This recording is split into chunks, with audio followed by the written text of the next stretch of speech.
Red green online present 2024 সনের 36 জুলাই যেটা আপনারা বলেন ভালোবেসে, সেইটাও কিন্তু গোয়েন্দা বাহিনী দেখতে সমর্থ হয়নি।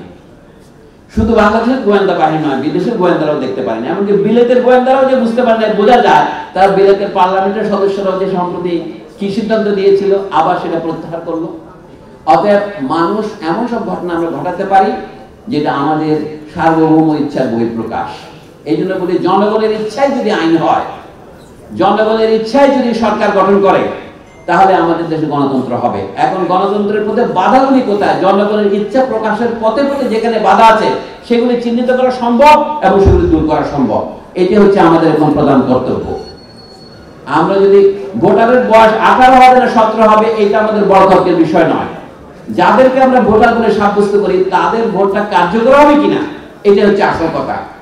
আমরা ভোট দিতে পারবো কিনা, ভোট কেন্দ্র দখল হবে কিনা, এইগুলো যদি নিশ্চিত করতে পারি, অন্যান্যগুলো আমি মনে করি অনেক কম সমস্যা। এখন আমাদের যারা সংবিধান সংস্কার কমিশন প্রস্তাব দিয়েছে, বাংলাদেশকে 4টা প্রদেশ করতে হবে। এটা ভালো মন্দ আপনারা নির্ধারণ করবেন ভবিষ্যতে। এই মুহূর্তে এটাই প্রধান সমস্যা নয়। এই মুহূর্তে প্রধান সমস্যা হচ্ছে জনগণের ইচ্ছা অনুসারে সংবিধান প্রণীত হবে কিনা, সেটা একটা নির্বাচনের মাধ্যমে করতে হবে। জুলাই অভ্যুত্থানে যারা নেতৃত্ব দিয়েছেন তারা ঘটনাটা ঘটিয়ে ফেলেছেন। এখন বলা হচ্ছে তারা একটা ঘোষণাপত্র দিতে পারবেন কিনা। আর যে কাজটা আপনি করেছেন সেটা ঘোষণাপত্র দিতে পারবেন না কেন আপনি? আমরা কি করেছি কাজটা? ঘোষণাপত্র হচ্ছে আমার কাজের একটা বিবরণী, রিপোর্ট পেশ করা। আমি এই কাজটা করছি। অনেকে মনে করে ঘোষণা দিয়েও বিপ্লব হয়, অনেক বিপ্লব দিয়েও ঘোষণা করে। আজ আমাদের অনেকে ঘোষণাপত্রের ইংরেজি অনুবাদ করেছেন, চার্টার, কেউ হচ্ছে ডিক্লারেশন, কেউ হচ্ছে প্রোক্লামেশন করেন, অনেকে অনুবাদ থেকে আবার ইশতেহারও বলেন। আমার মনে হয় আমরা যে ঘটনা ঘটেছি, উই দ্য পিপল, এটা হচ্ছে প্রথম ঘোষণা। এবং we give ourselves this constitution, another ঘোষণা। তাহলে আমরা কি কনস্টিটিউশন নিজেকে দেব? পাকিস্তানের ঘোষণাটা দিয়েছিল আইয়ুব খানের পতনের পরে। নতুন যে সামরিক শাসন, আইয়ুব খান যাকে আমন্ত্রণ করে এনেছিলেন পাকিস্তানি সামরিক বাহিনীর প্রধান জেনারেল ইয়াহিয়া খান, তারা এলাকা ঘোষণা করেছিলেন এবং সেটা মেনেই আমাদের দেশের এবং পশ্চিম পাকিস্তানের সমস্ত রাজনৈতিক নেতা আন্দোলনে অংশগ্রহণ করেছিলেন। আমাদের এখানে কিন্তু সেরকম লিগ্যাল ফ্রেমওয়ার্ক অর্ডার কেউ দেয়নি। এটা দেবে এই বৈষম্য বিরোধী ছাত্র আন্দোলন। আমরা একটা ফ্রেমওয়ার্ক অর্ডার দেব, সেটা হচ্ছে ঘোষণা। বাংলাদেশের নির্বাচনটা এভাবে হতে হবে। এই জন্য কমিশন করেছেন, আলোচনা করেছেন, খুবই ভালো। আমাদের দুটো কথা মনে রাখতে হবে। আপনাদের সাথে আমি শুধু আরেকটা কথা যোগ করি। এখন 1972 সনের সংবিধানটা কেন ফেসিবাদী সংবিধান হয়েছে? আপনাদের মনে প্রশ্ন আছে। দেখেন, এইটা হচ্ছে একটা ব্যুরোক্রেটিক আমলাতান্ত্রিক সংবিধান। আপনাদের আমেরিকার সংবিধানের সাথে তুলনা করেন, টের পাবেন।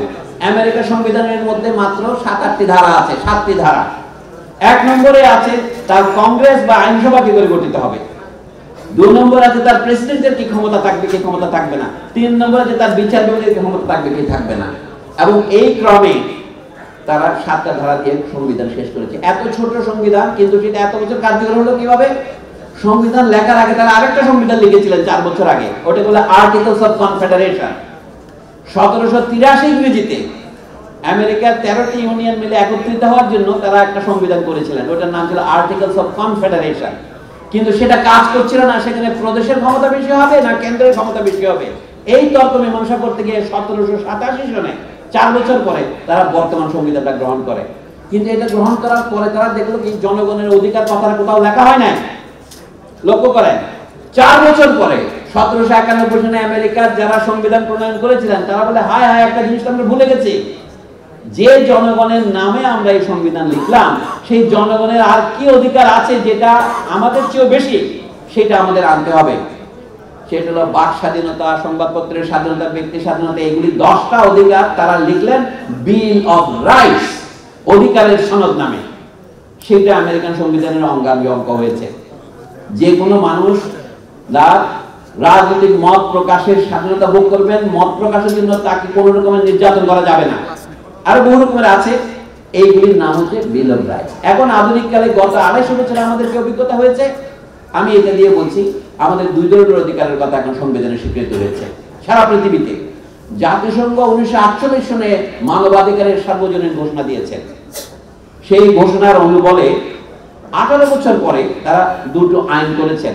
কারণ ঘোষণাটা ঘোষণা, ওইটা আইন নয়। এই বিশেষ প্রতিবেদনটি যদি আপনাদের ভালো লেগে থাকে অথবা উপকৃত হন তাহলে অবশ্যই এই চ্যানেলটি সাবস্ক্রাইব করুন এবং লাইক, কমেন্ট ও শেয়ার করে রেড গ্রিন অনলাইনের সাথেই থাকুন। Thanks to everyone, red green online.